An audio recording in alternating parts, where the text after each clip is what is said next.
PWHL you wanted to talk about? I'll let you take this one. Okay, listen, PWHL, congratulations to the Toronto Scepters, who... they have a name? They're naming the teams now? They all have names, and that's I said this when they were going. I love the fact in their first season that there was no team names. It was just New York, Minnesota, Montreal. I loved it. I thought it was Boston. Who do you play for? Boston. What's the team name? Boston. I loved it, and I prayed that they stuck with it. They ended up going with team names.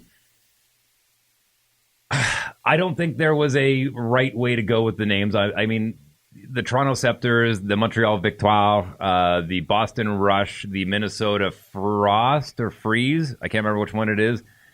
I don't know. No, you do know. The names suck. Should have just left the cities. I agree. Like, go with a really cool color scheme. But listen, I'm not running the place. I get it. But I know you need to go for. I mean, logos would have been cool. Like, put a logo on, but just no team name. Just New York, Boston. I just thought that was so unique, and I thought it was really cool. And I wish they would have stuck with it. But here we are. We have names now. So apparently they had a $50 million loss last season.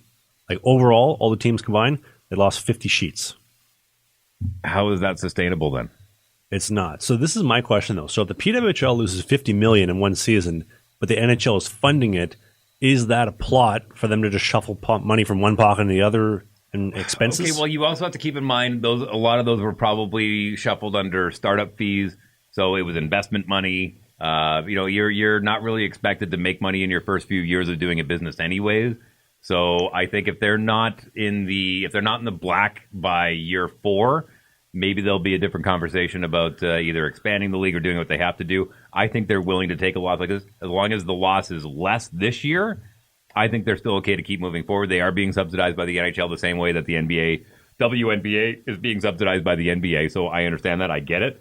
But, yeah, the $50 million, that's more than I expected, to be honest. That's a lot of cash. I know that they're not...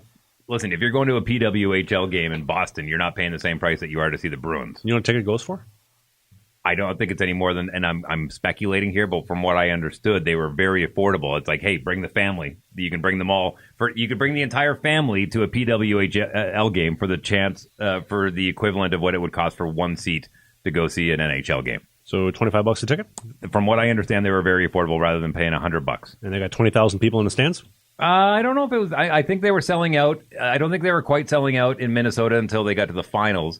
But throughout the regular season, they had solid crowds. So they're in 50% capacity. Just doing some math on the fly. That's $250,000 of revenue every single game.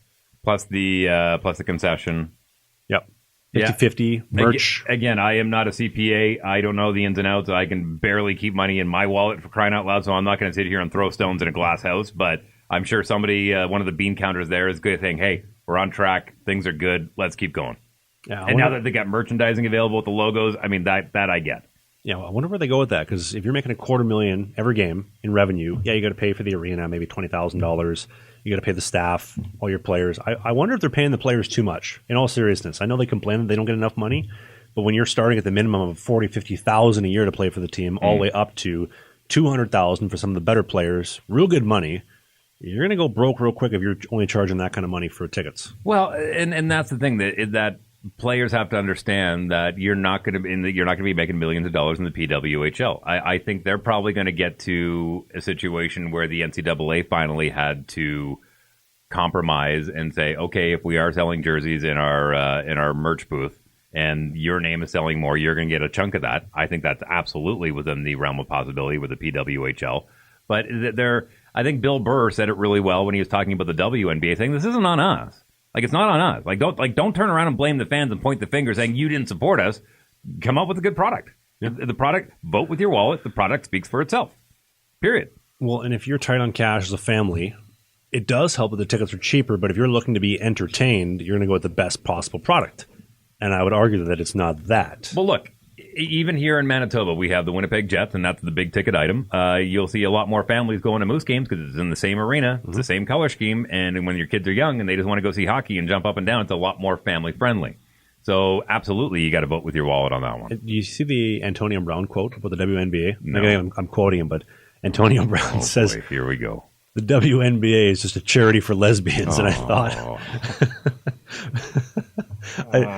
it instantly made me think of the PWHL. I'm not pointing fingers. I'm just quoting Antonio Brown. Just some food for thought. I hope they do well. Me too. Look, I think eventually they will expand. Like they're calling them the inaugural six, not the original six. They're calling them the inaugural six. And I think eventually Winnipeg will get a team. I think eventually Edmonton will get a team. I think you'll see them expand throughout northern U.S. and a lot of these. I think Saskatoon will probably get a team, maybe Regina. And I think the team probably could get up to 20 teams in their league. And I think that would be great. I think that would be wonderful. As long as it's sustainable, as long as they're covering their bills. I love the fact that they're using YouTube rather than going to a major network. Go to YouTube. I think it's great. Offer that up. I mean, they're getting some solid viewership. You were saying, what, 10,000 people a game? Live? Yeah. They're not making any money, but it's good for growing it. Absolutely.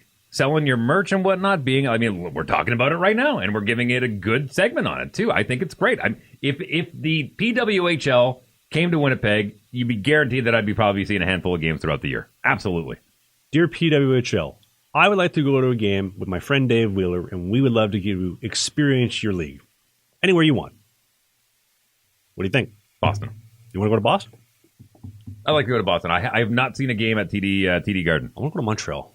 Montreal is a great place to see. Do they play in the Bell Center? I don't think so. Maybe Place Laval, home of the Rocket, I think the so. AHL team. I think you're right. Yeah, I'd go. Hey, they want to take care of us. I would happily go. I would give it an honest go. Yep. The old college try. Hey, if you enjoyed this video, hit the subscribe button. We do a new podcast every single Sunday during the season called Sling the Biscuit. It is a non-mainstream hockey podcast, so we talk about my hockey career, the minor pros, Spain, the Fed, you name it, all the stuff that you won't hear in the mainstream news. Music, Pop culture. politics, a little bit. Thanks for watching this video, and we'll see you soon.